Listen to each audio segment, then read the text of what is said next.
En 2023, un chapitre discret mais significatif de la vie publique de Meghan Markle et du prince Harry a pris fin.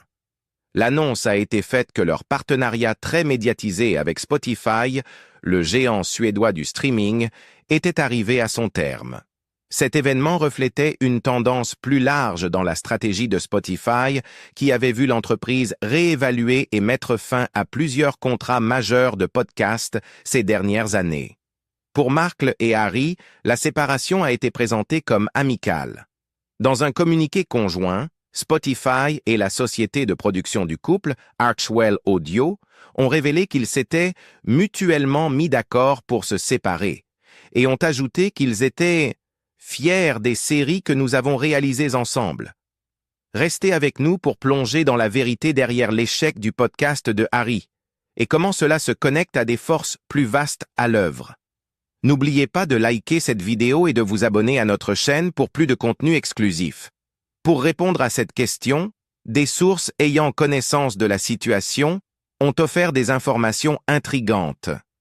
S'exprimant sous couvert d'anonymat, ces individus ont révélé que Harry avait en effet exploré plusieurs concepts, engageant des discussions avec des producteurs et des maisons de production. Bien que Spotify et Archewell Audio aient refusé de commenter ces discussions, les idées qu'Harry aurait proposées peignent le portrait d'un homme cherchant à trouver sa voie dans un média qu'il ne connaissait pas. À première vue, cela semblait être une conclusion classique à un partenariat commercial. Pourtant, un examen plus approfondi de l'histoire de cet accord révèle un sous-texte d'attente non satisfaite et d'opportunités manquées. Pour comprendre pleinement l'histoire, il faut remonter à décembre 2020, lorsque le monde a découvert pour la première fois la collaboration.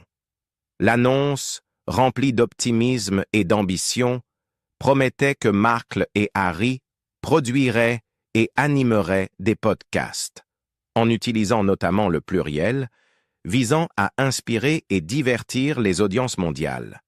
À l'époque, Spotify était en pleine ascension avec sa stratégie de sécurisation de contenus exclusifs provenant de créateurs influents, et les Sussex étaient parmi ses acquisitions les plus célébrées. Le communiqué de presse de 2020 avait suscité un grand enthousiasme, notamment avec la promesse que la première série complète serait diffusée en 2021. Cependant, à mesure que les mois se transformaient en années, il est devenu évident que le partenariat ne se déroulait pas comme prévu. En fin de compte, il n'a donné lieu qu'à une seule série de podcasts, Archetype.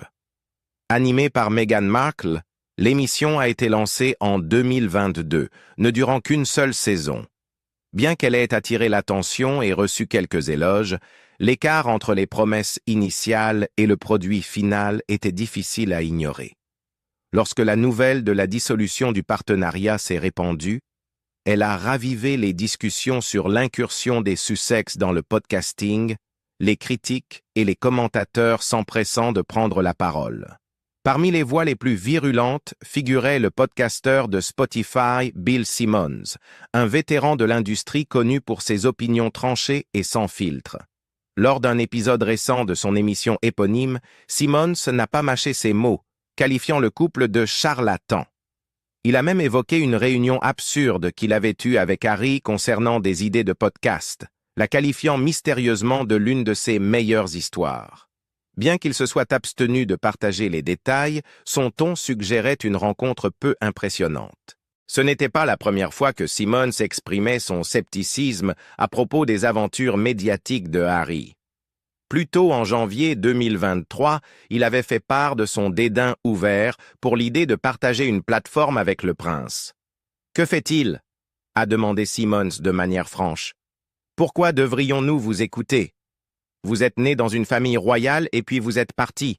Vous vendez des documentaires et des podcasts, et personne ne se soucie de ce que vous avez à dire, à moins que vous ne vous plaigniez de la famille royale. » La critique acerbe de Simmons n'a pas seulement trouvé un écho auprès d'une partie du public, mais l'a également propulsé sous les projecteurs en tant que l'un des détracteurs les plus vocaux de Harry.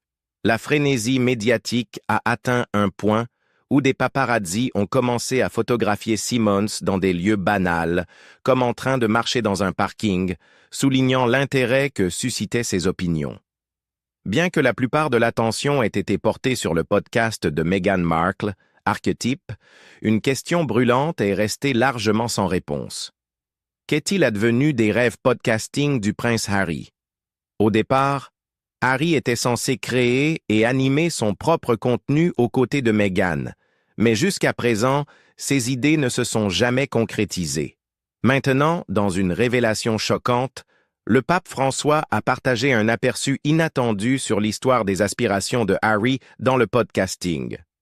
L'une des propositions les plus ambitieuses de Harry tournait autour du traumatisme de l'enfance.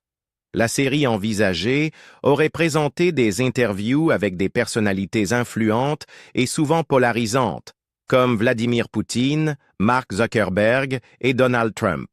L'idée était de plonger dans leurs années formatrices, explorant comment leurs expériences d'enfance ont façonné les adultes qu'ils sont devenus.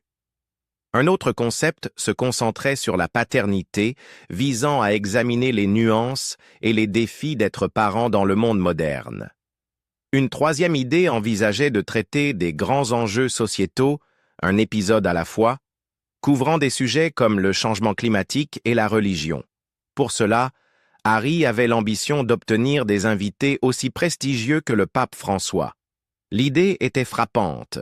Le pape François, connu pour son humilité et son engagement en faveur de la justice sociale, aurait apporté un poids inégalé à une discussion sur la foi et son rôle dans la résolution des défis contemporains. Une telle collaboration avait le potentiel de rassembler des audiences diverses et de susciter un dialogue mondial. Cependant, malgré le potentiel, le pape François n'a pas rejoint le projet. Les raisons de la décision du pontife restent floues, le Vatican fournissant rarement des explications détaillées pour les invitations refusées.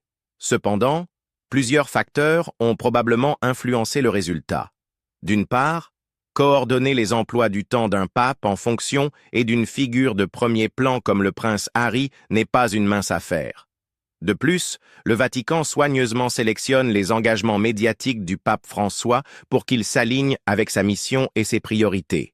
Bien que le concept du podcast de Harry ait été ambitieux, il est possible qu'il n'ait pas été en accord avec les objectifs stratégiques du Vatican. Sur le papier, ces idées semblaient audacieuses et stimulantes. Cependant, celles et ceux qui connaissent l'industrie les ont jugées impraticables, voire totalement irréalisables.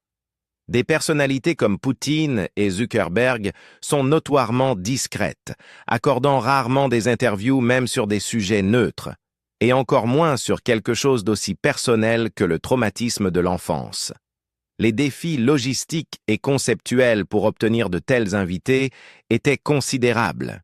Et avec le temps, il est devenu clair que ces propositions ambitieuses ne se concrétiseraient pas. Pourquoi le pape François a-t-il décliné l'invitation du prince Harry à participer à son podcast? Pour comprendre cela, il faut plonger plus profondément dans la vie remarquable du prince Harry, son évolution d'un jeune royal naviguant entre privilèges et surveillance à un homme cherchant à redéfinir son but selon ses propres termes. Cette histoire, à l'image de Harry lui-même, est remplie d'ambition, de faux pas, de devoirs et d'une détermination incessante à marquer son époque. En tant que plus jeune fils du roi Charles III et de Diana, princesse de Galles, le prince Harry se trouve en 5e position dans l'ordre de succession au trône britannique. Harry a grandi avec à la fois les privilèges et les pressions de la vie royale. Surnommé Harry par sa famille, ses amis et le public, il était appelé Harold par son frère aîné, le prince William, un surnom affectueux qui reflétait leurs relations proches.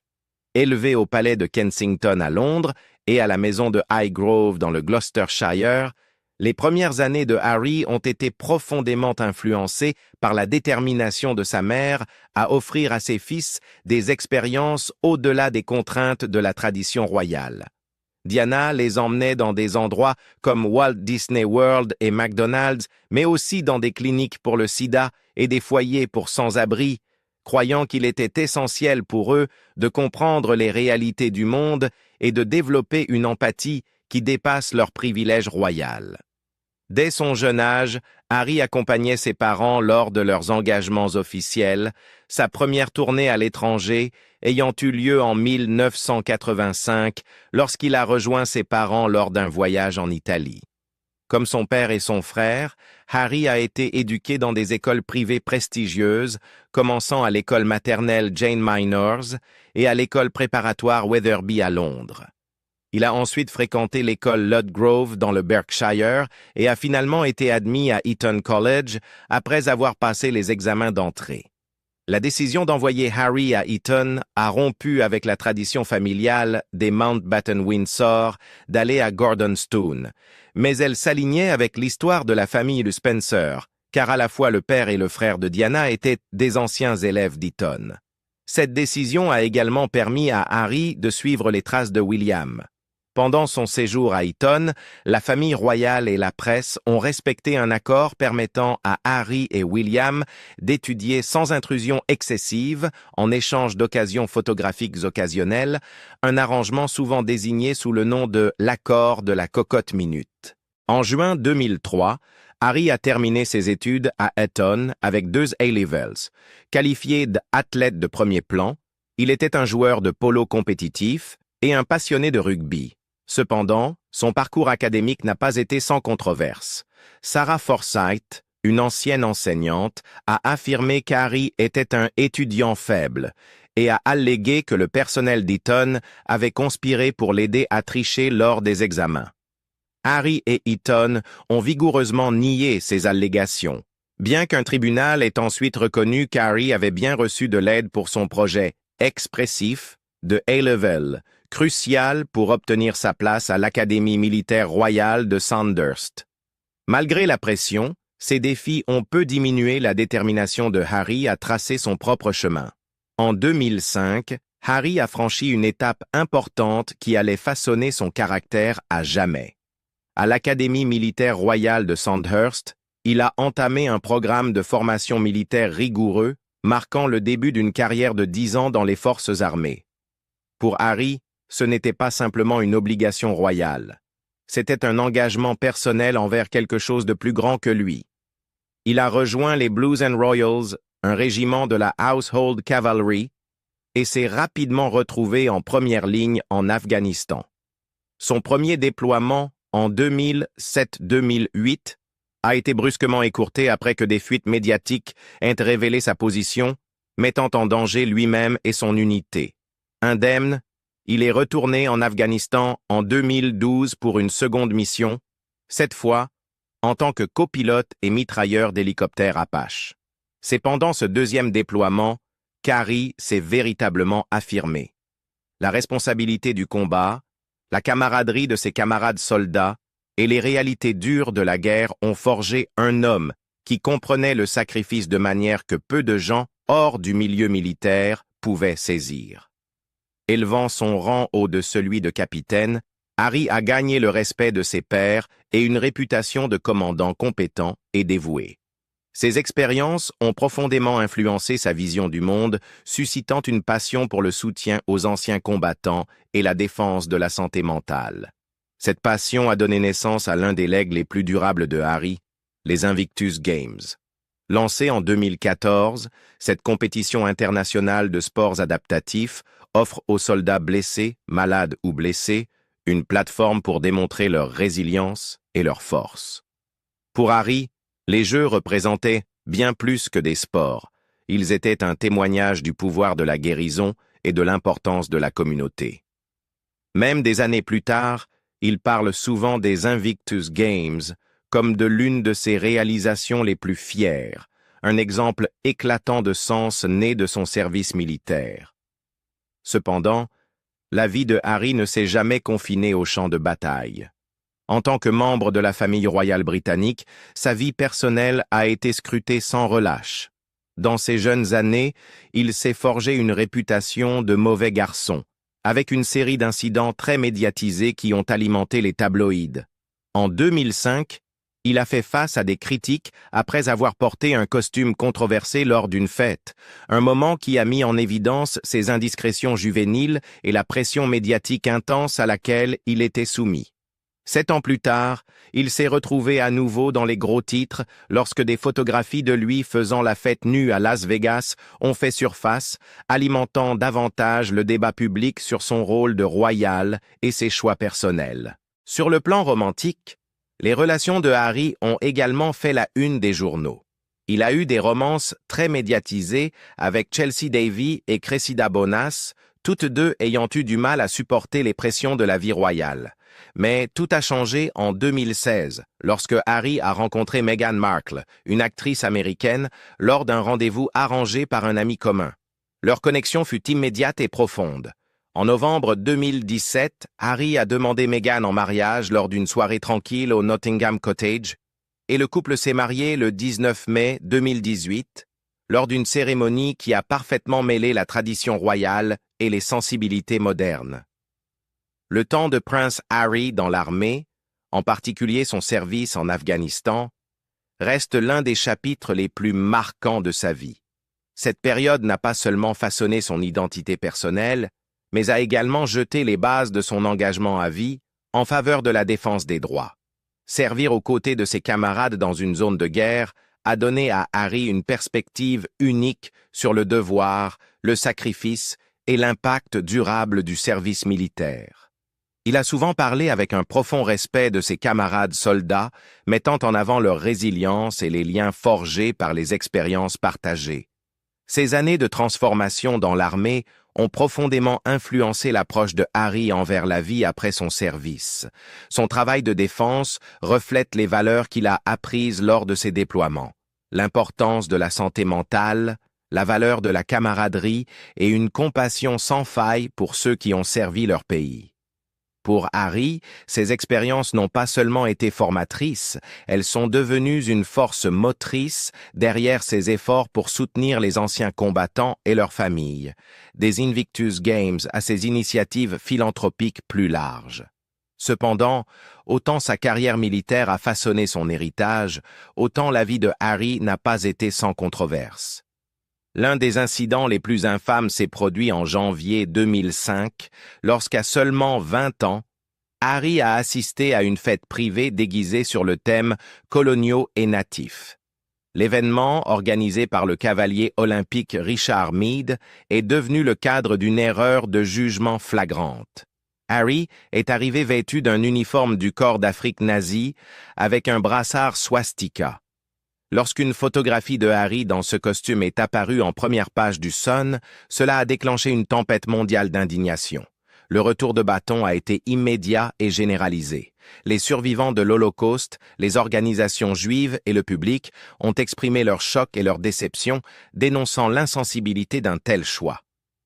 Le moment était d'autant plus grave qu'il intervenait 2 semaines avant que le monde ne commémore le 60e anniversaire de la libération d'Auschwitz. Face à cette critique croissante, le prince Harry a présenté des excuses publiques via Clarence House. « Je suis vraiment désolé si j'ai causé du tort ou de l'embarras à qui que ce soit », a-t-il déclaré. « C'était un mauvais choix de costume et je m'excuse. » Bien que l'excuse ait été rapide, beaucoup l'ont jugée insuffisante, la critiquant pour ne pas avoir pleinement reconnu la profondeur des torts causés. Le scandale a également alimenté de plus larges débats sur les responsabilités des personnalités publiques, en particulier des membres de la famille royale. Les critiques ont mis en doute la compréhension de Harry de la sensibilité historique et ont pointé du doigt l'éducation royale qui semblait, pour certains, manquer de la direction appropriée sur de telles questions. Des rapports ont indiqué que le prince Charles était à la fois furieux et profondément embarrassé par les actions de son fils, tandis que le palais s'efforçait de contenir les retombées. Le prince William, qui avait assisté à la même fête déguisée en lion, n'a pas été directement impliqué mais n'a pas échappé à l'examen. Des questions ont été soulevées sur son influence lors de l'événement et son rôle, le cas échéant, dans le mauvais choix de costume de Harry. La vie du prince Harry a souvent été un conte de contrastes, devoir et rébellion, privilèges et vulnérabilité, triomphe public et lutte privée. Son parcours, marqué par des moments profonds de croissance et des controverses publiques, offre une lentille intéressante lorsqu'on le considère à travers les enseignements idéologiques du pape François. Les vues du pape sur la morale, la tentation et la propension humaine à l'erreur résonnent profondément lorsqu'on examine les faux pas publics de Harry et ses tentatives de rédemption. Le pape François a longtemps averti de la nature subtile et insidieuse du mal. Dans ses sermons, il décrit Satan comme une personne très intelligente, qui agit non pas par des manifestations évidentes de malveillance, mais par la ruse et la tromperie. Le pape souligne que succomber à ces tentations ne nuit pas seulement à l'individu, mais entraîne des répercussions sur les communautés et les relations. Cette idée de vigilance morale semble particulièrement pertinente lorsqu'on réfléchit aux controverses infâmes de Harry, telles que le scandale du costume nazi en 2005 ou ses escapades à Las Vegas en 2012. Les enseignements du pape invitent les individus à confronter leurs défauts, à se repentir et à choisir des chemins de compassion et d'humilité. Harry incarne, à bien des égards, cette lutte constante. Bien que ses actions aient pu refléter un mauvais jugement à l'époque, elles mettent aussi en lumière un parcours vers la croissance et la responsabilité. Ses excuses publiques pour avoir porté un uniforme nazi, bien que critiquées comme insuffisantes, ont été un pas vers la reconnaissance de ses erreurs. De même, son engagement ultérieur en faveur de la santé mentale et du soutien aux anciens combattants reflète un effort pour canaliser ses expériences en un changement significatif. Un reflet de l'appel du pape à transformer les échecs personnels en leçons qui servent les autres. Un lien particulièrement intéressant entre l'idéologie du pape François et la vie du prince Harry réside dans le concept de tentation et de la lutte contre celle-ci. Le pape parle souvent de la manière dont les individus sont attirés dans des actions qui trahissent leur meilleur soi. Les actions de Harry, de ses années de fête juvénile aux gestes controversés lors de sa rencontre avec Melania Trump en 2017, peuvent être vus sous ce prisme. Le geste de la main, largement mal interprété comme ressemblant aux cornes du diable, a suscité des théories du complot sur le caractère de Harry. Bien que des experts en langage corporel comme Patty Wood aient rejeté ce geste comme non intentionnel, l'incident souligne à quel point les figures publiques sont souvent scrutées, à tel point que même des actions innocentes sont chargées d'interprétations sinistres. Le pape met également l'accent sur la nécessité de rédemption et de renouveau, ce qui s'aligne avec les tentatives de Harry de redéfinir son image et de se concentrer sur son travail philanthropique. Des initiatives comme les Invictus Games, qui offrent une guérison à travers le sport aux anciens combattants blessés, sont emblématiques des efforts de Harry pour contribuer positivement au monde malgré les ombres de son passé. Cependant, l'idéologie du pape François ne concerne pas seulement la rédemption personnelle. Elle inclut aussi la responsabilité envers le bien commun. Cela soulève des questions sur la manière dont les actions passées de Harry et ses initiatives actuelles coexistent. Sa philanthropie l'emporte-t-elle sur les controverses qui ont façonné sa personnalité publique, ou bien les échos de ses faux pas servent-ils de rappel à la lutte constante contre la fragilité humaine, comme l'a décrit le pape? Finalement, la connexion entre les enseignements du pape François et la vie du prince Harry réside dans les thèmes universels de la tentation, de la rédemption et de la transformation. Le parcours de Harry reflète l'appel du pape à la conscience de soi, à la responsabilité et à l'utilisation des épreuves personnelles comme tremplin pour la croissance. Mais Harry a-t-il pleinement embrassé ce chemin, ou son histoire de rédemption est-elle encore en cours? Partagez vos réflexions sur cette intersection fascinante de l'idéologie et de la réalité dans les commentaires ci-dessous. Alors, qu'en pensez-vous? Pourquoi croyez-vous que les rêves de podcasting du prince Harry ne se sont jamais réalisés? Est-ce simplement une question de timing ou y a-t-il quelque chose de plus en coulisses qui a un lien avec le pape François? Nous serions ravis de connaître vos pensées dans les commentaires ci-dessous. Si vous avez aimé cette vidéo, n'oubliez pas de cliquer sur le bouton « J'aime » et de vous abonner pour plus d'informations sur les dernières révélations royales. Merci de nous avoir regardés et à bientôt dans la prochaine vidéo.